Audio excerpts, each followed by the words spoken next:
आज रक्षाबंधन आणि आजच्या दिवशी देशातल्या सगळ्यात विरोधी पक्षाची बैठक ही मुंबईमध्ये होते आणि या बैठकीच्या निमित्ताने विरोधी पक्षाचे विविध नेते, काही मुख्यमंत्री मुंबईमध्ये महाराष्ट्रामध्ये येत आहेत। म्हणून आज तमाम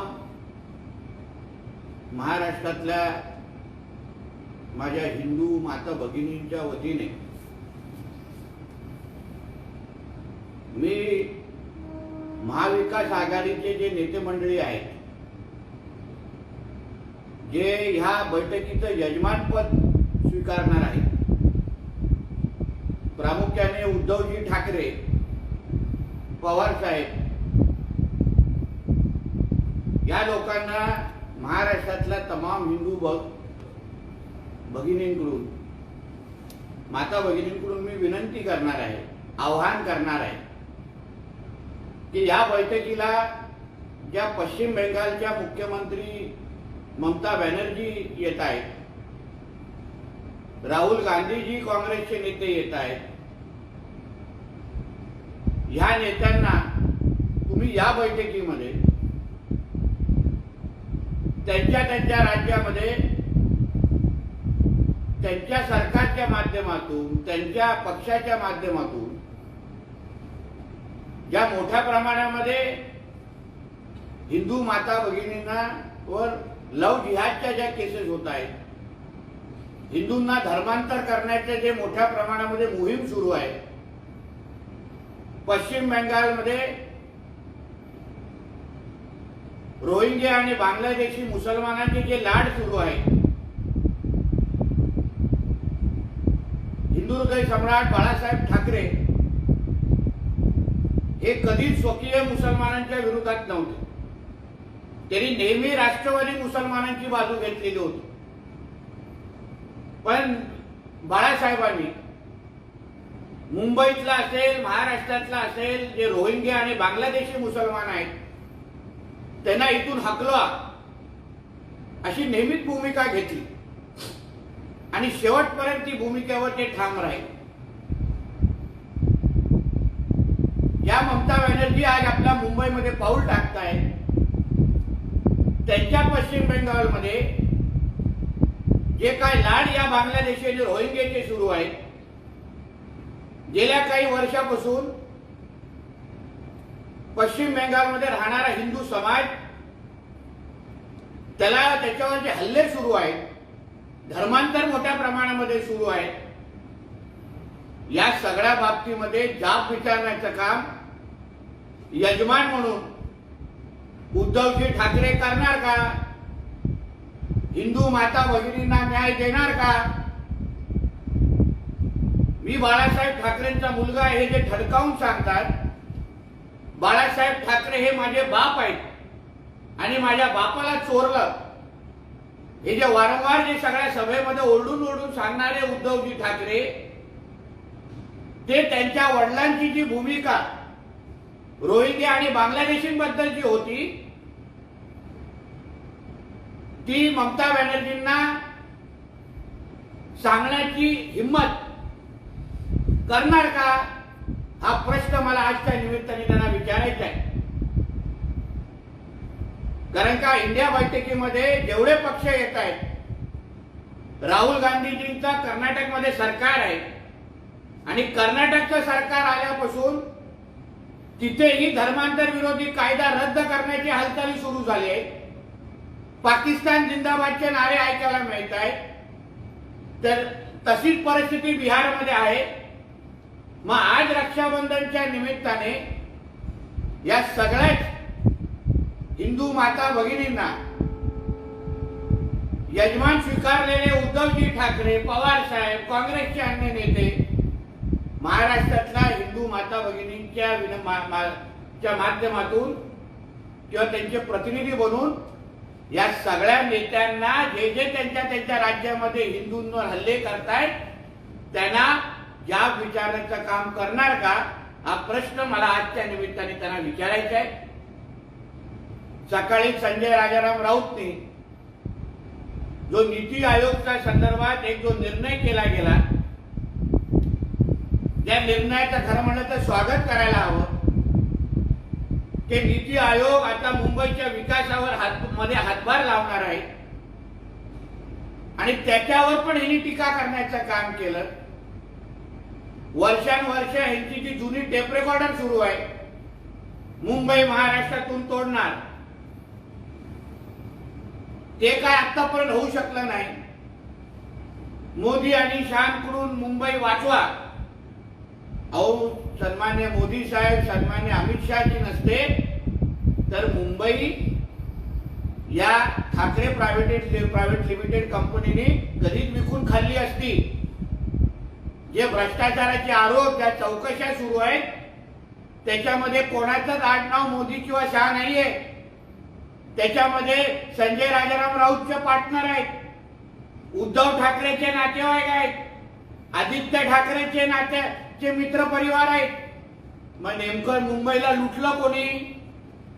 म्हणून मुंबईला मोदीजी आणि शाह साहेबांकडून धोका नाहीये, पण पाटणकर आणि सरदेसाईंकडून धोका आहे। म्हणून याच पाटणकर आणि सरदेसाईंकडून वाचवण्याचं काम सन्मान्य मोदीजी आणि अमित शहाजींनी केलंय आणि मुंबईचा विकास हा भारतीय जनता पक्ष आणि शिवसेना शिंदे साहेबांच्या नेतृत्वात आम्ही निश्चित पद्धतीने करणार, एवढा ठाम विश्वास तुम्हाला या निमित्ताने देतो। आणि कितीही या मुंबई मध्ये येऊन हे काय आघाड्यांच्या बैठक घ्या, विरोधकांच्या बैठक घ्या, याचा काही परिणाम होणार नाही। 2024 ला आएगा नरेंद्र मोदी जी, हे कितीही तुम्ही ह्याला आव्हान देण्याचा प्रयत्न करा, त्याचा काही फरक पडणार नाही। नीती आयोगाच्या मुद्द्यावरून संजय राऊत असं म्हटलंय की हा मुंबई गिळण्याचा डाव आहे आणि त्यासाठी उद्धव ठाकरेंचं सरकार पाडलं गेलं आणि त्यासाठीच राष्ट्रवादीत फूट पाडली गेली। मुंबईला गिळत कोण होतं आणि गिळून ढेकर कोण मारत होतं तर ठाकरे प्रायव्हेट लिमिटेड कंपनी। जेवढे जसं मी सांगितलं ना, पाटणकर आणि सरदेसाईंकडून मुंबईला वाचवण्याची गरज होती। अगर मुंबई गिळणारे कोण आहेत हे ज्या चालू असताना ज्या चौकशा आहेत ना, याच्यातून स्पष्ट होत आहे। सुधीर पाटकर कोण? संजय राजाराम राऊत। सूरज चव्हाण कोण? आदित्य ठाकरे। बाकी कॉन्ट्रॅक्ट कोणाला? किशोरी पेडणेकर कोणाच्या महापौर होत्या तर उद्धव ठाकरेच्या। सगळ्यात अगर तुमच्या ठाकरे प्रायव्हेट लिमिटेडचे सदस्य असतील तर मग मुंबई नेमकं गिळत होतं कोण? आणि मुंबईला वाचवण्याचं काम हे फडणवीस साहेबांनी आणि मोदी आणि शाह साहेबांनी केलंय। यासाठी मुंबईकरांच्या वतीने मी त्यांच्या मनापासून आभार मानतो। संजय राऊत असंही म्हणतायत एकनाथ शिंदे हे लाचार, बोलचट आणि गुडघे टेकणारे मुख्यमंत्री आहेत, मोदी आणि शहांच्या दावणीला जाऊन मारले गेले। कोण लाचार होतं, कोण पुलसत होतं, कोण खोटारडा होता, कोण घरकवडा होता ना, हे 2.5 वर्ष महाराष्ट्राने पाहिले। खरं म्हटलं तर उद्या मातोश्रीची खरी मम्मी उद्या दिल्लीवरून येते इथे महाराष्ट्रात, ज्याच्या समोर वाकून वाकून उद्धव ठाकरेंची मान वाकडी झाली, गळ्याला पट्टा बांधायला लागला, म्हणून झुकण्याचं आणि वाकण्याचं ज्यांनी उच्चांक गाठला त्यांनी आम्हा लोकांना पुलचट आणि आमच्या मुख्यमंत्र्यांना नावं ठेवू नका। इतिहासामध्ये शहरात जास्त कमजोर आणि शहरात जास्त पुलचट आणि झुकणारा मुख्यमंत्री कोण असेल तर तो तुझा मालक उद्धव ठाकरे आहे। संजय राऊत असंही म्हणतात की मी खात्रीने सांगतो 2024 पर्यंत हुकुमशाहीचा आणि भाजपचा पराभव झालेला असेल। संजय राऊतांनी आतापर्यंत असंख्य भाकीत केलेले आहे, त्याच्यातलं एक भाकीत कुठलं खरं आलं आहे ते तुम्ही मला सांगा। उद्धव ठाकरे हे पुढच्या 25 वर्ष मुख्यमंत्री राहणार, महाविकास आघाडी 25 वर्ष सत्तेमध्ये राहणार, आमचं महायुतीचं सरकार फेब्रुवारीला पडणार, आमचं महायुतीचं सरकार मे मध्ये पडणार, ह्याच्यातली एक तरी भाकीत खरी झाली आहे का? म्हणून हे अटक होण्याच्या भीतीवरून बोलणारे हे सगळे वाक्य आहेत, त्याच्याने काही होणार नाही। 2024 ला आमचंच सरकार येणार, पण त्याच्या अगोदर संजय राऊत जेलमध्ये बसून मोदी साहेबांची शपथविधी बघणार. साहेब, आपण नेहमी हिंदुत्वाचा बाजूने बोलता, मात्र पुण्यात शिवजयंतीला कालीचरण महाराजांनी भडकाऊ भाषण केलं म्हणून त्यांच्यावर गुन्हा दाखल झालेला आहे. एक लक्षात घ्या, तर ते भाषण केलं काय, तसं कालीचरण महाराजांबरोबर मी असंख्य वेळी मी त्यांच्या व्यासपीठावर राहिलेलो आहे. हिंदुत्वाचा ज्वलंत आवाज आणि परखड हिंदुत्वाचं बाबतीचं मत कालीचरण महाराज नेहमी मांडत आलेलं आहे. म्हणून पोलिसांना पाहिजे सखोल चौकशी करून दे, त्याच्यात काही हरकत नाही. पण कालीचरण महाराजांचे विचार हे हिंदुत्वासाठी पोषक आहे आणि हिंदुत्वाला प्रोत्साहन देणारे आहेत. म्हणून त्याच्यामध्ये त्यांच्या विचारामध्ये काही वाईट नाही, असं मी त्यांचा ऐकून बोलणाऱ्यापैकी एक व्यक्ती आहे. म्हणून त्यांच्या विचाराचा मला त्यांच्या विचार पूर्ण पाठिंबा है. और एक चीज मैं यहाँ कहना चाहता हूं कि आज सारे विपक्ष दलों की बैठक मुंबई में होने वाली है. इस विपक्ष दलों की बैठक में पश्चिम बंगाल की मुख्यमंत्री ममता बनर्जी जी आने वाली है. उसके साथ राहुल गांधी जी, सोनिया गांधी जी, लालू प्रसाद यादव जी, ये सारे अलग अलग राज्यों के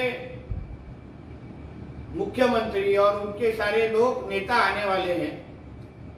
इसका होस्ट उद्धव ठाकरे जी खुद है और पवार साहब भी उधर होने वाले हैं.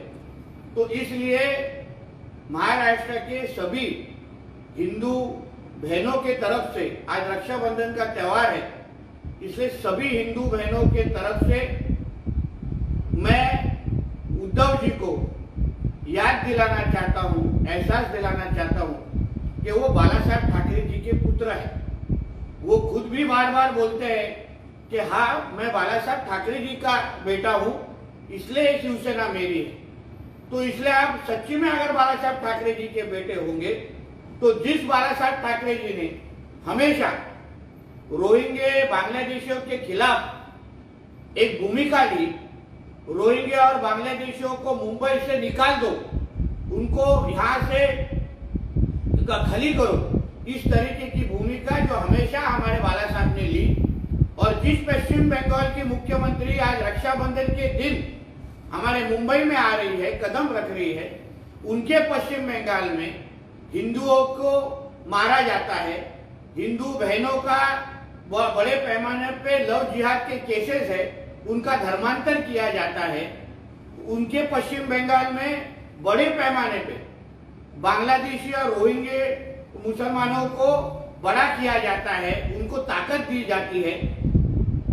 बाला साहब ठाकरे ये कभी भी राष्ट्रवादी मुसलमानों के खिलाफ नहीं थे, मगर ये जो बांग्लादेशी मुसलमान हैं, यही जो रोहिंग्या है, इनके खिलाफ बाला साहब ने हमेशा आवाज उठाई है.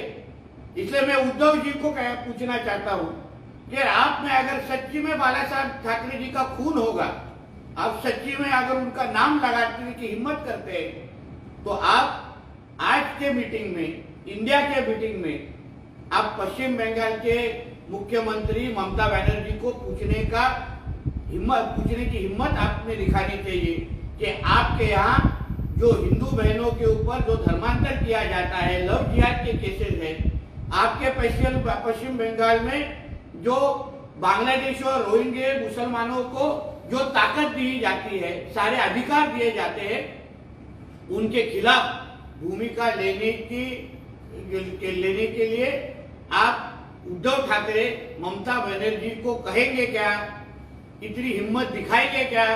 बाला साहब ठाकरे के बेटे खुद को बुलाते होंगे तो उन्होंने जिस राहुल गांधी जी के कर्नाटक में पाकिस्तान जिंदाबाद के नारे सुनाई में देते हैं, जिस राहुल गांधी जी के कर्नाटक में धर्मांतर विरोधी जो कायदा है, जो कानून है, उसको बर्खास्त करने का काम या प्रक्रिया शुरू है, तो उस राहुल गांधी को, उस नीतीश कुमार को, उस ममता बनर्जी को, जो जो अपने राज्यों में हिंदुओं के खिलाफ भूमिका लेते हैं, वो सभी नेताओं को हिंदुओं को के ऊपर अत्याचार बंद करने का काम या उनको बंद करने के लिए आप उद्धव ठाकरे और उनके बाकी जो महाविकास आघाड़ी के नेताजन हैं, वो महाराष्ट्र के हिंदू बहनों की तरफ उनके माध्यम से उनको कहेंगे क्या ये सवाल मुझे आज के दिन उनको पूछना है। इसी अवसर पर संजय राउत जी का एक बयान आया हुआ है। उन्होंने दावा किया है कि 2024 तक हुकुमशाही और भाजपा दोनों का पराजय हो जाएगा। देखिए, राजाराम राउत ने जितनी जितनी भविष्यवाणी की है, अभी तक एक भी उनकी भविष्यवाणी सच्चाई में आई नहीं। उन्होंने कहा ये हमारी महायुति की सरकार फरवरी में गिरने वाली है, फिर मई में गिरने वाली है। उन्होंने ये भी कहा कि उद्धव जी ठाकरे ये 25 साल तक महाराष्ट्र के मुख्यमंत्री रहेंगे, महाविकास आघाड़ी की सरकार ये 25 साल तक रहेगी। तो उस सारे उनके दावों को कोई भी अर्थ नहीं है। अभी तक जितने उन्होंने दावे किए हैं, एक भी उनको जो उनका दावा है वो जो सच हुआ नहीं है, इसलिए उनके कुछ भी कहनों को कुछ भी महत्व नहीं है। संजय राजाराम राउत को कितना महत्व उनके पहले आघाड़ी के लोग देते, वो पहले पूछना चाहिए। मुझे याद है नाना पटोले जी ने उनको बोला कि मैं संजय राउत को पहचानता नहीं हूँ। सुप्रिया सुले ने हो, हमारे पवार साहब ने हो, ये सारे लोगों ने संजय राउत की महाविकास आघाड़ी में या ये अलायंस में क्या औकात है, ये हमेशा उन्होंने कह के दिखाई है। इसलिए उस संजय राजाराम राउत के स्टेटमेंट को हम कोई महत्व देते नहीं। नीतीश जी, 2024 को आपके नजर में भाजपा कहाँ होगी? ये हालांकि देखा जाए तो कई सर्वे जो आ रहे हैं वो भी भाजपा के कई खिलाफ आ रहे हैं, कई साथ में आ रहे हैं। जिस तरह से ये इंडिया गुट बनाया जा रहा है, जो कि 16 दल एक साथ आए हुए थे, लेकिन अभी तो आज 26 दल एक साथ हुए। कहीं ना कहीं ये भाजपा के लिए कड़ा सामना देखने मिलेगा। ये सारे जो दल जिसको आप इंडिया दल बोल रहे हैं, अब सारे दलों की सांसद की संख्या अगर आप गिनेंगे तो किसके पास एक सांसद है, किसके पास 10 सांसद है, किसके पास तो सांसद ही नहीं है। कोई पार्टियों के पास तो खुद की पार्टी भी बची नहीं है, खुद का सिंबल भी बचा नहीं है। और ये सारे साथ में आके इस देश को इस्लामीकरण करने के लिए ये लोग सब साथ में आए। इनको हमारे देश में हिंदुओं को खत्म करना है, हिंदू समाज को खत्म करना है, इसलिए ये सारे अलायंस के नाम पे साथ में आए हैं। इनको मालूम है जब तक मोदी जी यहाँ रहेंगे तब तक इस देश को हिंदू राष्ट्र बनाने से कोई भी रोक नहीं सकता। इसलिए ये सारे लोग, इनको खुद देश के ऊपर प्यार नहीं है, इनको या तो खुद प्रधानमंत्री बनना है या तो इस देश के हिंदुओं को खत्म करना है। और इसलिए ये सारे जन साथ में आए हैं। इसलिए कितनी भी ताकत लगाए, कितनी भी आप सर्वे लगाए, मुझे याद है 2019 के पहले ऐसे ही कोई सर्वे आए थे कि मोदी जी को 250 सीट मिलने वाले हैं, बीजेपी को 200 सीट मिलने वाले, मगर भारतीय जनता पार्टी को 303 सीट मिले थे। तो इसलिए आप 2024 का इंतजार कीजिए। ये सारे सर्वे कितने झूठे हैं, यही रिजल्ट बता के जाए।